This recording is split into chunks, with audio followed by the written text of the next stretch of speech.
안녕하세요. 저는 68살 박명자라고 합니다. 오늘 제가 들려드릴 이야기는 정말 지금 생각해도 가슴이 떨릴 정도로 충격적인 일이었습니다. 평생을 한 남자만 바라보며 살아왔고 아들 하나 잘 키우는 것이 제 인생의 전부였어요. 그런데 그 아들이 데려온 며느리 때문에 정말 상상도 못할 일들이 벌어졌습니다. 손자가 저를 밀쳐서 넘어뜨렸는데요.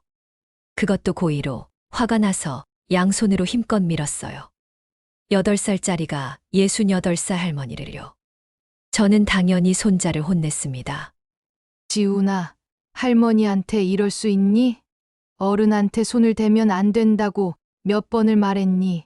그런데 그 순간 며느리 소영이가 달려와서 제게 한 말이 정말 믿을 수가 없었어요.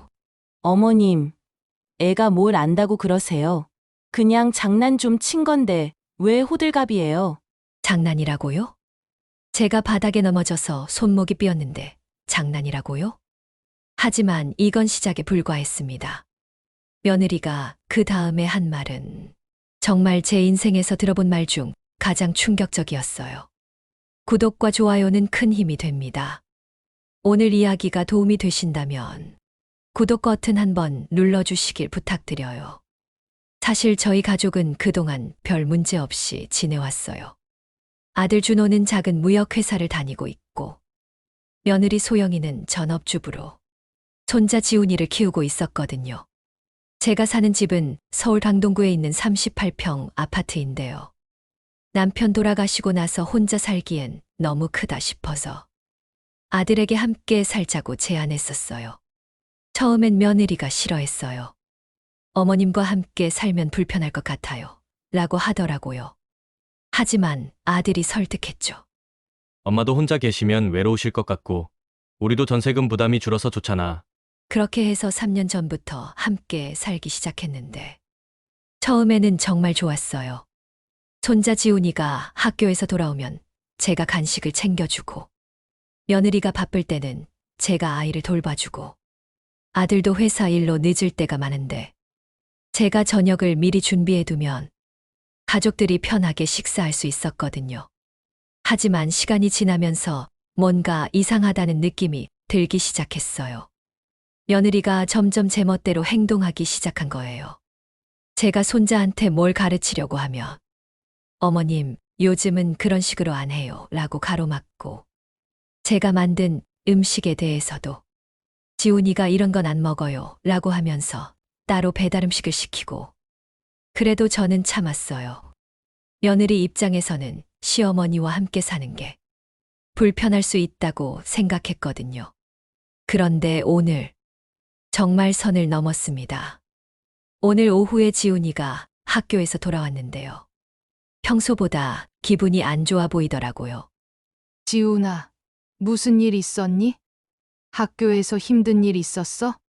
그런데 지훈이가 갑자기 소리를 지르는 거예요. 할머니는 상관하지 마요. 엄마한테만 말할 거예요. 8살짜리가 어른한테 이런 식으로 말하는 게 너무 당황스러웠어요. 지훈아, 할머니가 걱정돼서 물어본 건데 왜 그렇게 말하니? 그랬더니 지훈이가 화가 났는지 갑자기 저를 향해 달려와서는 양손으로 제 가슴을 힘껏 밀어버렸어요. 저는 그 자리에서 뒤로 넘어졌습니다. 68살 나이에 갑자기 밀리니까 중심을 잡을 수가 없더라고요. 바닥에 떨어지면서 손목을 짚었는데 그때야 하고 비명이 나왔어요. 손목이 꺾이면서 너무 아팠거든요. 지훈이는 제가 넘어진 걸 보고도 전혀 미안해하지 않았어요. 오히려 소리치더라고요. 할머니가 자꾸 귀찮게 해서 그런 거예요. 그때 부엌에 있던 며느리가 나왔어요. 저는 당연히 며느리가 지훈이를 혼내고 저를 도와줄 거라고 생각했어요. 그런데 어머님, 괜찮으세요? 일단은 저를 도와서 일으켜 세워주더라고요. 그래서 다행이다. 이제 지훈이한테 제대로 된 교육을 시켜주겠구나 했는데 며느리가 지훈이한테 한 말이 충격이었어요. 지훈아, 할머니한테 미안하다고 해야지. 아주 건성건성 별로 심각하지 않다는 듯이 말하더라고요. 그러더니 저한테는 어머님, 애가 뭘 안다고 그러세요? 그냥 장난 좀 친 건데 왜 호들갑이에요? 장난이라고요? 제가 바닥에 넘어져서 손목이 삐었는데 장난이라고요? 소영아, 이게 장난이야? 지훈이가 고의로 날 민 거잖아. 어른한테 손을 대면 안 된다고 가르쳐야지. 그랬더니 며느리가 하는 말이 어머님, 요즘 애들은 다 그래요. 너무 예민하게 받아들이지 마세요. 지훈이도 학교에서 스트레스 받아서 그런 거예요. 스트레스. 8살짜리가 할머니를 밀어서 다치게 한 게 스트레스 때문이라고요? 그래도 잘못한 건 잘못한 거지. 지훈이한테 제대로 사과하라고 해야 하는 거 아니야? 그때 며느리 표정이 확 바뀌더라고요. 어머님, 솔직히 말씀드릴게요. 어머님이 지훈이한테 너무 간섭을 많이 하시는 것 같아요. 간섭이라고요? 뭐든지 지훈이한테 이래라 저래라 하시고, 제가 하는 교육 방식에도 계속 참견하시고, 지훈이가 스트레스 받을 만해요. 저는 정말 어이가 없었어요. 내가 언제 간섭했니? 손자가 잘못된 행동하면 할머니가 가르치는 건 당연한 거 아니야? 어머님, 지금은 옛날과 달라요. 아이 교육은 부모가 하는 거예요. 할머니가 나서시면 아이가 혼란스러워해요. 그러더니 더 충격적인 말을 하더라고요. 그리고 솔직히 어머님 교육 방식은 너무 구식이에요. 요즘 아이들한테는 맞지 않아요. 구식이라고요? 제가 아들을 어떻게 키웠는데. 그때 현관문이 열리면서 아들 준호가 들어왔어요. 저는 아들이 와서 다행이라고 생각했어요.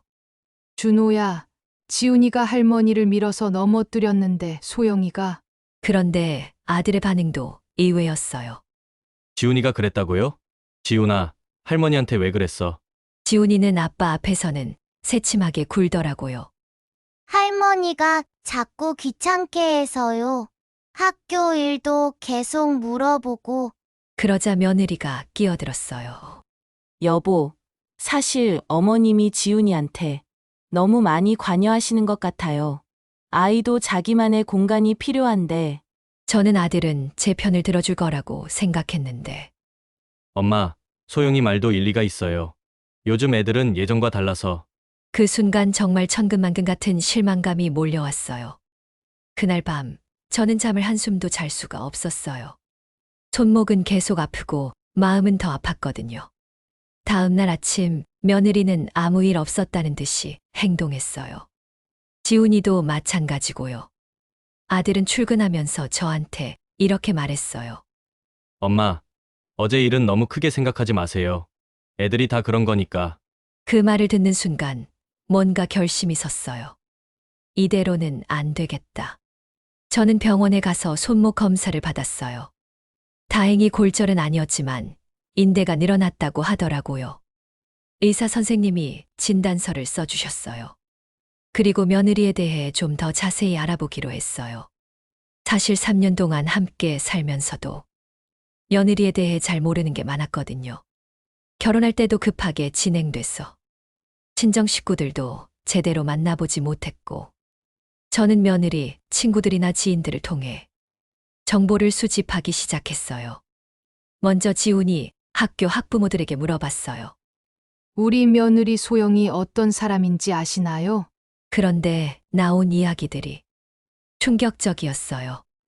아, 소영 씨 어머님이시구나. 솔직히 말씀드리면 소영 씨가 좀 특이해요. 어떻게 특이한데요? 애들 앞에서 다른 학부모들 험담을 하시고 지훈이한테도 별로 관심이 없으신 것 같아요. 또 다른 학부모는 이런 말을 했어요. 소영 씨, 돈 쓰는 걸 보면 정말 대단해요. 명품 가방이나 옷들. 우리는 꿈도 못 꿀 것들을 가지고 있더라고요. 명품이라고요? 우리 집 형편에 그런 여유가 있나? 저는 더 자세히 알아보기로 했어요. 며느리가 평소에 어떻게 지내는지 몰래 관찰해 봤거든요. 아들이 출근하고 지훈이가 학교에 간 사이 며느리가 뭘 하는지. 그런데 정말 깜짝 놀랄 일들이 벌어지고 있었어요. 며느리는 거의 매일 백화점이나 카페에 나가더라고요. 그것도 비싼 곳들만 골랐어. 어느 날은 며느리를 멀리서 따라가 봤어요. 강남에 있는 호텔 카페에서 모르는 남자와 만나는 걸 봤거든요. 그 남자는 아들이 아니었어요. 옷차림도 화려하고 며느리와 아주 친밀해 보였어요. 며느리는 그 남자 앞에서 제가 한 번도 본 적 없는 표정으로 웃고 있었어요. 그리고 그 남자에게 뭔가 봉투를 건네주더라고요. 저게 뭐지? 집에 돌아와서 며느리가 사용하는 서재방을 살펴봤어요. 물론 허락 없이 들어간 건 잘못이지만 너무 궁금했거든요. 그런데 수납장을 열어보고 정말 깜짝 놀랐어요. 명품 가방들이 즐비하게 있더라고요. 샤넬, 루이비통, 에르메스. 이런 브랜드들은 제가 평생 한 번도 가져본 적이 없는 건데. 그리고 화장대 서랍에서는 더 충격적인 걸 발견했어요. 카드 명세서들이 잔뜩 있더라고요. 몰래 확인해 보니 한 달 카드 사용 금액이 500만 원이 넘었어요. 우리 아들 월급이 겨우 400만 원인데 그게 다가 아니었어요. 며느리 이름으로 된 대출 서류들도 있었거든요. 카드론, 현금 서비스. 총 금액이 3천만 원이 넘더라고요. 이게 대체 뭐야? 저는 더 자세히 조사해 봤어요. 며느리가 그 남자와 만나는 걸 몇 번 더 목격했거든요. 그리고 우연히 며느리 휴대폰을 볼 기회가 있었어요. 며느리가 샤워하는 동안 거실에 폰을 두고 갔는데 마침 메시지가 와서 화면이 켜진 거예요. 그 메시지 발신자 이름이 민우 오빠였어요. 내용은 오늘 만나서 고마웠어. 다음에도 부탁해. 민우 오빠라고요? 며느리는 결혼한 유부녀인데 다른 남자를 오빠라고 부른다고요? 저는 그때 확신했어요. 며느리가 뭔가 큰 비밀을 숨기고 있다는 걸. 그리고 제일 충격적인 건 따로 있었어요. 며느리가 그동안 제게 했던 말들을 생각해 보니까 어머님은 구식이에요. 요즘은 그런 식으로 안 해요. 아이 교육은 부모가 하는 거예요.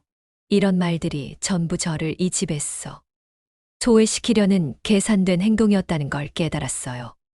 며느리는 저를 귀찮은 존재로 여기고 있었고 아들까지도 자기 편으로 만들어서 저를 고립시키려고 했던 거예요. 그날 밤 저는 중요한 결정을 내렸어요.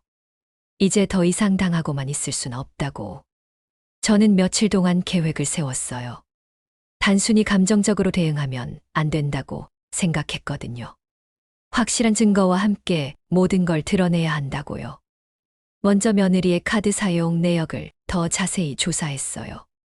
그리고 그 민우 오빠라는 사람이 누구인지도 알아봤고요. 놀랍게도 그 남자는 며느리의 대학교 선배였는데 현재 무직 상태더라고요. 그런데 며느리가 그 남자한테 돈을 계속 주고 있었던 거예요. 카페에서 봤던 드공투도 분명히 돈이었을 거예요. 그리고 더 충격적인 사실도 알게 됐어요. 며느리가 저희 몰래 또 다른 대출을 받으려고 했다는 거예요. 다행히 신용 한도 때문에 거절당했지만요. 저는 모든 증거를 정리했어요. 카드 명세서 사진, 대출 서류 사진, 며느리가 그 남자와 만나는 사진들, 그리고 가족 회의를 소집했어요. 준호야, 소영아, 오늘 저녁에 중요한 이야기가 있으니까 지훈이 재우고 나서 거실로 나와. 아들은 무슨 일이냐며 물었지만 저는 나중에 말해줄게 라고만 했어요. 그날 저녁 지훈이를 재우고 난 후 저는 거실 테이블 위에 준비한 모든 서류들을 펼쳐 놓았어요. 아들과 며느리가 소파에 앉았는데 며느리 얼굴이 조금 굳어 보이더라고요. 아마 뭔가 낌새를 눈치챈 것 같았어요. 뭐가 이렇게 많아요, 어머님? 며느리가 일부러 밝은 톤으로 물었지만 목소리에 떨림이 있었어요. 저는 천천히 입을 열었어요. 소영아, 너한테 물어볼 게 있어. 네, 어머님. 이게 뭐니? 저는 며느리의 카드 명세서를 그녀 앞에 툭 던졌어요. 며느리 얼굴이 순간 하얗게 질렸어요. 어머님, 이걸 어떻게... 한 달에 500만 원씩 써? 우리 준호 월급이 400만 원인데 아들 준호가 깜짝 놀라면서 명세서를 집어들었어요. 이게 뭐야, 소영아? 이렇게 많이 썼어? 여보, 그게 지훈이 교육비랑 생활비예요. 거짓말을 하더라고요. 저는 두 번째 증거를 꺼냈어요. 그럼 이건 뭐야? 카드론의 현금 서비스까지 총 3천만 원? 이번에는 아들이 더 큰 충격을 받았어요. 소영아, 이게 진짜야? 왜 이런 걸 나한테 말 안 했어? 여보, 그건 며느리가 변명을 하려고 했지만 저는 가만히 두지 않았어요. 그리고 이것도 설명해봐. 저는 며느리가 그 남자와 만나는 사진들을 테이블에 펼쳐 놓았어요. 며느리 얼굴이 완전히 새파랗게 변했어요. 이건 민우 오빠지? 내가 돈을 갖다 주는 그 남자 말이야. 아들이 사진들을 보면서 완전히 멘탈이 나가버렸어요. 소영아, 이게 대체 뭐야? 다른 남자 만나는 거야? 그리고 돈까지 줘? 여보, 오해야. 그냥 선배니까. 선배한테 왜 돈을 줘? 우리가 그렇게 여유 있어. 저는 결정타를 날렸어요. 소영아, 너 지금까지 우리를 완전히 바보로 본 거지? 어머님, 그게 아니에요. 그동안 우리를 속이면서 돈을 펑펑 쓰고 다른 남자한테 돈이나 갖다 주고 그래 놓고 지훈이가 할머니를 밀어서 다치게 한 것도 할머니 탓이라고 했지? 며느리가 할 말을 잃었어요. 그리고 나한테 구식이고 간섭한다 했지? 사실은 내가 하는 짓들이 들킬까봐 나를 멀리하려고 한 거 아니었어? 아들이 머리를 감싸주면서 말했어요. 소영아, 진짜야? 진짜 엄마한테 그런 식으로 한 거야? 며느리가 갑자기 목소리를 높였어요. 맞아요. 어머님이 너무 간섭하세요. 제가 뭘 하든 감시하고 지훈이 교육에도 끼어들고. 간섭이라고? 내가 언제 간섭했어? 아이가 할머니를 밀어서 다치게 한 걸 몰아안 게 간섭이야? 어머님은 우리가 이 집에서 나가기를 바라시잖아요. 그때 아들이 폭발했어요. 야, 김소영! 엄마가 언제 그런 말 했어? 엄마는 같이 살자고 하신 거잖아. 며느리는 이제 완전히 본색을 드러냈어요. 알았어요. 내가 잘못했어요. 그런데 이 집에서 살면서 내가 얼마나 답답했는지 알아요? 어머님 눈치 보면서 사는 게 얼마나 힘든지. 그럼 나가면 되잖아. 왜 우리를 속이면서까지 여기 있었어? 저는 마지막 한마디를 던졌어요. 소영아, 솔직히 말해봐. 너 우리 돈 때문에 여기 있었던 거 아니야? 공짜로 살면서 그 돈으로 명품 사고 다른 남자한테 갖다 주고. 그 순간 며느리가 완전히 이성을 잃고 소리쳤어요. 맞아요. 맞다고요. 돈 없어서 여기 있었어요. 그래서 뭐 어쩔 거예요? 며느리의 그 말을 듣는 순간 거실에는 죽음 같은 정적이 흘렀어요. 아들은 완전히 넋을 잃고 며느리를 바라보고 있었고요. 저는 오히려 마음이 차분해졌어요. 드디어 며느리의 진짜 모습을 다 봤으니까요. 김소영, 너 지금 뭐라고 한 거야? 아들이 떨리는 목소리로 물었어요. 며느리는 이미 돌이킬 수 없다는 걸 알았는지 완전히 자포자기 상태가 됐더라고요. 맞아요. 돈 때문이었어요. 우리가 무슨 돈으로 전세 살아요? 당신 월급으로? 소영아, 어머님 집에서 공짜로 살면서 그 돈으로 제가 원하는 생활하는 게 뭐가 잘못됐어요? 저는 천천히 자리에서 일어났어요. 그럼 지훈이도? 내 손자도 그냥 미끼였던 거야? 지훈이는 아니에요. 거짓말하지 마. 너 지훈이한테도 별로 관심 없잖아. 어린이집 학부모들이 다 아는 이야기야. 며느리가 당황했어요. 뭘 어디서 들었다고. 너 지훈이 앞에서 다른 엄마들 험담하고 아이 교육에도 무관심하다며? 그런 주제에 나한테는 간섭한다고 했지? 아들이 소파에서 벌떡 일어나더라고요. 김소영! 너 정말 그렇게 생각했던 거야? 우리 가족을 이용한 거야? 이용이 아니라 서로 필요해서 한 거지. 서로 필요해서. 우리가 뭘 필요해서. 며느리는 대답하지 못했어요. 저는 최후 통첩을 했어요. 소영아, 그냥 이 집에서 나가거라. 어머님! 아니면 내가 지금까지 모은 증거들을 가지고 경찰서에 가서 사기 고발을 할 거야. 내가 우리를 속이고 돈을 쓴 것들 다 정리해서. 며느리 얼굴이 완전히 하얗게 질렸어요. 그럴 순 없어요. 없어? 나한테 구식이라고 하고 간섭한다고 했을 때는 생각 안 했어? 손자가 나를 밀어서 다치게 했을 때, 장난이라고 했을 때는? 아들이 끼어들었어요. 엄마, 잠시만요. 지훈이 생각도 해야죠. 준호야, 내가 선택해. 엄마를 택할 거야. 저 여자를 택할 거야. 정말 가혹한 선택이었지만 저는 더 이상 참을 수가 없었어요. 아들이 한참 동안 고민하더니 소영아, 우리 이혼하자. 여보, 나도 더 이상 못 견디겠어. 엄마한테 그렇게 하고 나까지 속이고 이게 가정이야? 며느리가 갑자기 울기 시작했어요. 여보, 제가 잘못했어요. 다시 시작해요. 하지만 이미 늦었어요. 아들의 마음은 완전히 돌아선 것 같았거든요. 소영아, 미안해. 지훈이 양육권은 내가 가질게. 너는 새로운 인생 살아. 그렇게 해서 일주일 후 며느리는 정말로 집을 나갔어요. 지훈이에게는 엄마가 잠시 멀리 출장 가는 거라 했지만 아이도 뭔가 심상치 않다는 걸 눈치챈 것 같았어요. 처음 한 달은 정말 힘들었어요. 지훈이가 계속 엄마는 언제 오냐 물어보고 밤에는 자주 울기도 하고 아들도 일과 육아를 병행하느라 많이 힘들어했어요. 하지만 시간이 지나면서 상황이 나아지기 시작했어요. 저는 지훈이에게 더 많은 관심과 사랑을 주었어요. 그리고 예전처럼 혼내기보다는 대화를 많이 하려고 노력했고요. 지훈아, 할머니가 너를 사랑한다는 거 알지? 네, 할머니. 그래서 잘못했을 때 말해주는 거야. 할머니를 밀면 다칠 수 있으니까. 그러면 안 된다고 가르쳐 주는 거지. 지훈이도 점점 달라지기 시작했어요. 예전처럼 짜증내거나 폭력적인 행동을 하지 않고 할머니한테 더 다정하게 대하더라고요. 아들도 마찬가지였어요. 며느리가 없어진 후에 오히려 더 편안해 보였어요. 엄마, 그동안 힘드셨죠? 괜찮다. 아들아, 이제 우리 셋이서 행복하게 살면 돼. 네. 엄마, 앞으로는 제가 더 잘할게요. 그렇게 1년이 지났어요.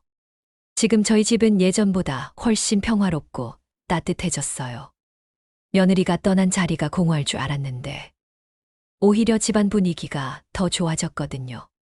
지훈이는 완전히 다른 아이가 됐어요. 예전에는 짜증도 많이 내고 폭력적이었는데 이제는 정말 착하고 순한 아이가 됐거든요. 어제도 제가 무거운 걸 들고 있으니까 지훈이가 달려와서 할머니, 제가 도와드릴게요 라고 하더라고요. 그리고 학교에서도 칭찬을 많이 받아요. 담임 선생님이 지훈이가 요즘 정말 모범적이고 친구들도 잘 도와주고 예의도 바르다고 라고 하시더라고요. 역시 환경이 중요한 것 같아요. 며느리가 집에 있을 때는 늘 긴장된 분위기였는데 지금은 모든 게 편안하니까 지훈이도 마음에 여유가 생긴 것 같아요. 아들 준호도 많이 달라졌어요. 예전에는 항상 피곤해 보이고 스트레스 받는 것 같았는데 이제는 얼굴에 여유가 보여요. 엄마, 솔직히 말씀드리면 소영이랑 살 때가 더 힘들었어요. 왜? 항상 눈치를 봐야 했거든요. 뭘 해도 불만이고 돈 쓰는 것도 너무 많고. 그런데 엄마한테는 화풀이하고. 이제 다 지난 일이야, 아들. 네. 엄마, 앞으로는 정말 효도할게요. 사실 처음에는 이런 일이 벌어질 줄 몰랐어요. 그냥 며느리와 잘 지내고 싶었을 뿐이었거든요. 하지만 지금 생각해보니 때로는 확실하게 선을 그어야 할 때가 있는 것 같아요. 특히 가족 관계에서는 서로 존중하는 게 가장 중요한데 그걸 무시하고 이용만 하려고 하면 결국 모든 게 무너지게 되더라고요.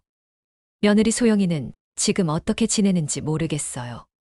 가끔 지훈이가 엄마는 언제 오냐고 물어보면 마음이 아프기도 하지만 저는 엄마는 새로운 곳에서 새로운 인생을 살고 있을 거라고 대답해요. 지훈이도 이제는 그 대답에 익숙해진 것 같아요. 그리고 할머니와 아빠가 충분히 사랑을 주니까 엄마가 없다는 걸 크게 슬퍼하지 않는 것 같고요. 요즘 저는 다른 시어머니들을 만나면 꼭 이런 이야기를 해요. 며느리가 아무리 마음에 안 들어도 참고 이해하려고 노력해 보세요. 하지만 선을 넘으면 확실하게 대응하세요. 어떤 선이요? 가족을 속이고 이용하는 선이요. 특히 아이들한테 나쁜 영향을 주는 건 절대 참으면 안 돼요. 제가 겪은 일을 들은 다른 어머님들도 정말 잘하셨다고 하시더라고요. 지금 저희 집은 정말 행복해요. 저녁에는 셋이서 둘러앉아 하루 있었던 일들을 나누고 주말에는 함께 공원에 가거나 영화를 보기도 해요. 지훈이는 이제 할머니한테 사랑해요 라고 자주 말해주고 아들도 엄마가 최고라고 해요. 예전에는 며느리 눈치 보느라 이런 자연스러운 애정 표현도 못했었는데 이제는 정말 자유롭게 서로 사랑한다고 말할 수 있어요. 물론 힘든 점도 있어요. 아들이 재혼을 해야 하는 거 아닌가 걱정도 되고 지훈이에게 엄마가 없다는 게 나중에 어떤 영향을 줄지도 모르겠고요. 하지만 그런 걱정들보다는 현재의 행복이 더 소중해요. 진짜 가족의 의미를 알게 됐거든요.